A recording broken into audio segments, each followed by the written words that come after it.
చిన్న వర్షం అంతా అతలాకుతలం. కాలనీలు చెరువులను తలపించడానికి, వీధులు నదుల్లా మారడానికి రోజుల తరబడో లేక రోజంతా వర్షం పడనవసరం లేదు. అరగంట సేపు మోస్తరు వర్షం పడితే చాలు కాలనీనే నీట మునిగిపోతోంది. ఇళ్లలోకి నీరు వచ్చి చేరుతోంది. 10-20 నిమిషాల వర్షానికే జనం ఇళ్లలో నుంచి బయటకు వచ్చే పరిస్థితి ఉండటం లేదు. కార్లు, టూ వీలర్లు నీట మునిగిపోతున్నాయి. ఒక్కోసారి వర్షం ఎఫెక్ట్ చూస్తే 20 నిమిషాల్లో ఇంత విధ్వంసం జరిగిందా అన్న ఫీలింగ్ కలుగుతోంది. నిజంగానే రెయిన్ ఎఫెక్ట్ అంత తీవ్రంగా ఉంటుందా? అరగంట వర్షం కాలనీలను ముంచడానికి రీజన్ ఏంటి? నీళ్లు పోవడానికి దారి లేకపోవడమే నష్టానికి కారణమా?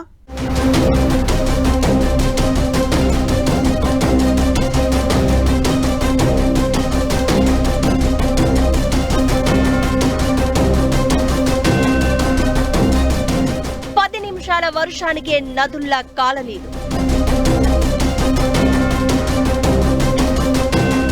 ఏకధాటిగా అరగంట వాన పడితే అంతే సంగతులు. ఓ 2 గంటలు కుండపోత పోస్తే ఖతమే. వర్షం దాని పేరెత్తితేనే భయపడిపోతున్నారు జనం.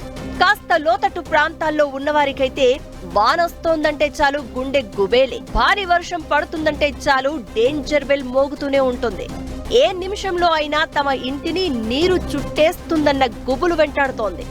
వర్షం చూపించే ఎఫెక్ట్ ఆ రేంజ్ లో ఉంటుంది. గతంలో వర్షాలు 4-5 రోజులు పడితే కాస్త బురదగా ఉండేది. ఇప్పుడంతా కాంక్రీట్ జంగలైపోయింది. వర్షపు నీళ్లు భూమిలోకి వెళ్లే పరిస్థితి లేదు. ఒకవేళ భారీ వర్షం పడినా నీళ్లు వెళ్లేందుకు దారి లేదు. ఇంకేముంది, కాలనీలే చెరువులవుతున్నాయి. ఇండ్లు కుంటల్లా మారుతున్నాయి. వీధులు నదులను తలపిస్తున్నాయి. వర్షం వచ్చి బురద పోటెత్తితే చాలు క్లౌడ్ బరస్ట్ ను తెర మీదకు తెస్తున్నారు.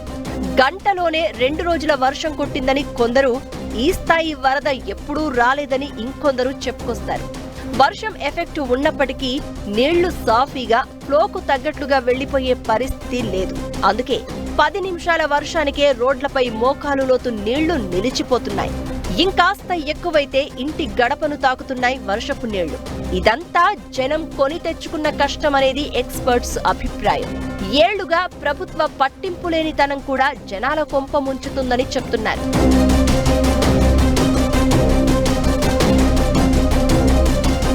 ఎప్పటినుంచో కబ్జాలు జరుగుతున్నాయి.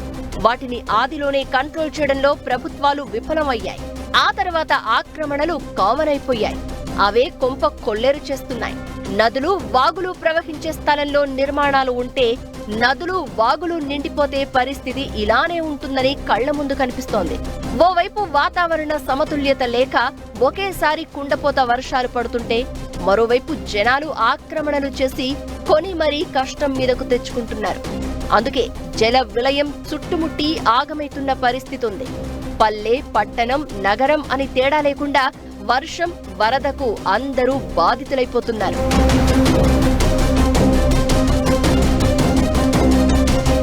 ఆక్రమణలు పెరిగి నీళ్లు జనాలను ముంచేస్తున్నాయి. అందుకే హైదరాబాద్ లో మిషన్ ప్రారంభించింది. కబ్జా, అక్రమ కట్టడం అని తేలితే చాలు బుల్డోజర్లు దింపేస్తోంది. FTL బఫర్ జోన్లలో నిర్మాణాలు ఉంటే నేలమట్టం చేస్తోంది. ఇది ఇప్పుడు జిల్లాలకు కూడా విస్తరించాలి అనేది పబ్లిక్ డిమాండ్. పేద, పెద్ద అని తేడా లేకుండా అన్ని చోట్ల ఆక్రమణల్లో ఉన్న కట్టడాలను కూల్చాల్సిందే అంటున్నారు. కబ్జాలంటే హైదరాబాద్కే పరిమితం కాదని, గ్రామాలు, పట్టణాలే కాదు వాగుల అంచున కూడా నిర్మాణాలు ఉన్నాయని అంటున్నారు. వాటన్నింటి పని పడితేనే వాటర్ ఫ్లో సాఫీగా వెళ్లిపోయి వరదల ముప్పు ఉండదు అన్నది జనం ఒపీనియన్. హైదరాబాద్, వరంగల్, ఖమ్మం, నిజామాబాద్, ఆదిలాబాద్తో పాటు ఏపీలో విజయవాడ, వైజాగ్, రాజమండ్రి, కాకినాడ, కర్నూలు లాంటి నగరాలు, పట్టణాలు అభివృద్ధికి కేరఫ్ అయ్యాయి. ఉపాధి కోసం, చదువుల కోసం అందరూ టౌన్లు, సిటీలకు షిఫ్ట్ అవుతూ ఉండడంతో నగరాల విస్తరణ పెరిగిపోతోంది. హైదరాబాద్కు ఉన్నట్లుగా కొన్ని నగరాలకు కావలసినంత భూములు లేవు. అందుకే విజయవాడ లాంటి నగరాల్లో వాగులు, నదుల బఫర్ జోన్లలో నిర్మాణాలు జరుగుతున్నాయి. ఆ కట్టడాలు వరదలు వచ్చినప్పుడు ముంపునకు కారణమవుతున్నాయి.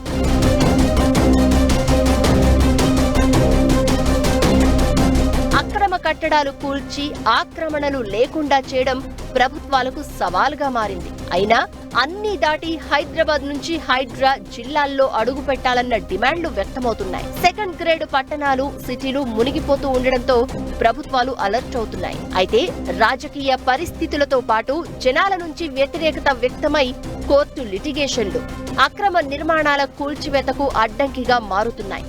అయినా హైదరాబాద్ లో కొనసాగుతున్న కూల్చివేతలు త్వరలో జిల్లాలకు కూడా విస్తరించడంపై ఆలోచిస్తోంది ప్రభుత్వం. ఇప్పటికే కొన్ని చోట్ల కూల్చివేతలు జరుగుతున్నాయి. త్వరలో జిల్లాల్లో కూడా ఆక్రమణలు నేలమట్టం చేయడం ప్రారంభిస్తే వరదల ముప్పు నుంచి జనాలను కాపాడే పరిస్థితి ఉంటుంది. అయితే అక్రమ కట్టడాల కూల్చివేత భవిష్యత్కు పునాది అంటున్నారు నిపుణులు.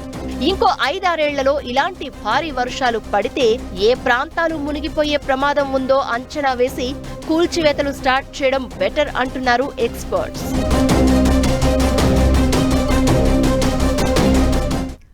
నవ్యాంధ్ర రాజధానికి కేర్ ఆఫ్ ఆ సిటీ. ఆ నగరం అంటే ఏపీ ప్రజలకు వైబ్రేషన్. హైదరాబాద్ తర్వాత అందరికీ గుర్తొచ్చేది విజయవాడని. అలాంటి బెజవాడ అష్టదిగ్బంధంలో చిక్కుకుపోయింది. ఆ నగరం మీదుగా వెళ్లే నేషనల్ హైవేనే మునిగిపోయింది. ప్రకాశం బ్యారేజ్పై రాకపోకలు బంద్ అయ్యాయి. 3 లక్షల మంది ఇండ్లు విడిచి వెళ్లారు. బుడమేరు బుసగొట్టడంతో విజయవాడ విలవిల్లాడుతోంది. అనుకోని విలయం నగరవాసులను దిక్కుతోచని పరిస్థితుల్లోకి నెట్టేసింది. బెజవాడ ఎందుకు మునిగినట్లు? కాలనీలే వరద నీటిలో చిక్కడానికి కారణమేంటి? జనమే కొని మరీ కష్టం తెచ్చుకున్నారా?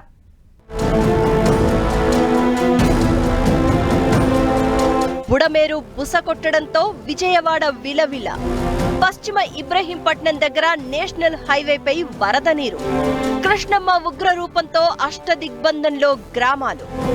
125 ఏళ్ల ప్రకాశం బ్యారేజ్ చరిత్రలో రికార్డు స్థాయి వరద. వరద బాధితులకు డ్రోన్ల ద్వారా ఫుడ్, మెడిసిన్ సప్లై. ప్రకృతి ప్రకోపిస్తే భారీ మూల్యం చెల్లించుకోక తప్పదు.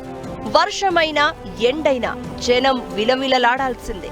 ఇప్పుడు తెలుగు రాష్ట్రాల్లో వరదల ముంపు చేతులారా కొని తెచ్చుకున్నట్లే కనిపిస్తోంది. జూలై 30 కేరళను వాన, వరద అతలాకుతలం చేసేస్తే సరిగ్గా నెల రోజుల్లో తెలుగు రాష్ట్రాలను ముంచేశాడు వరుణుడు. గత నెలలో వయనాడ్, ఇప్పుడు విజయవాడలో వర్షం సృష్టించిన బీభత్సం మాటల్లో చెప్పలేనిది. నగరమంతా నీట మునిగింది. దాదాపు 3 లక్షల మంది బాధితులుగా మిగిలారు. అయితే విలయానికి వర్షమే కారణమా? మనిషి తప్పిదం కూడా ఉందా? చర్చ జరుగుతోంది. వర్షం ఎఫెక్ట్ కొంతైతే జనం కొని మరీ తెచ్చుకున్న కష్టం ఇంకొంత ఉందని అభిప్రాయం వ్యక్తం చేస్తున్నారు నిపుణులు. కొన్నాళ్లుగా విజయవాడ నగరం ఎలా పడితే అలా విస్తరించుకుంటూ పోయింది. విభజన తర్వాతైతే బెజవాడలో అడ్డగోలుగా నిర్మాణాలు జరుగుతున్నాయి. ఏ పార్టీ అధికారంలో ఉన్నా కబ్జాలు కామన్ అయిపోయాయి. నది, వాగులు ప్రవహించే మార్గాల్లో అడ్డుగా నిర్మాణాలు చేపట్టడంతో ఇప్పుడు విజయవాడ సిటీనే ఆగమయ్యే పరిస్థితి వచ్చేసింది. ఓవైపు కృష్ణానది, మరోవైపు బుడమేరు వాగు ఉప్పొంగడంతో విలయం డోర్ తట్టింది.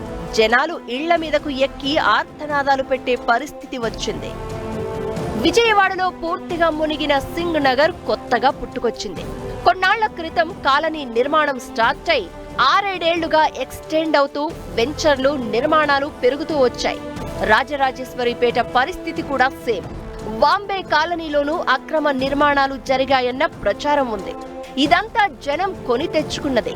బడాబాబులు అక్రమంగా వెంచర్లు వేస్తే సాధారణ జనం స్థలాలు కొనుక్కుని ఇళ్లు కట్టుకున్నారు. స్థలం అమ్మినవాడు బానే ఉన్నాడు. అప్పులు చేసి లక్షలు పోసి ఇల్లు కట్టుకున్నోళ్లు ఇప్పుడు దిక్కులేని వాళ్లయ్యారు. ఆశల సౌధం విడిచి ప్రభుత్వం ఏర్పాటు చేసిన షెల్టర్లు లేకపోతే చుట్టాల ఇళ్లలో ఆశ్రయం పొందే పరిస్థితి వచ్చేసింది.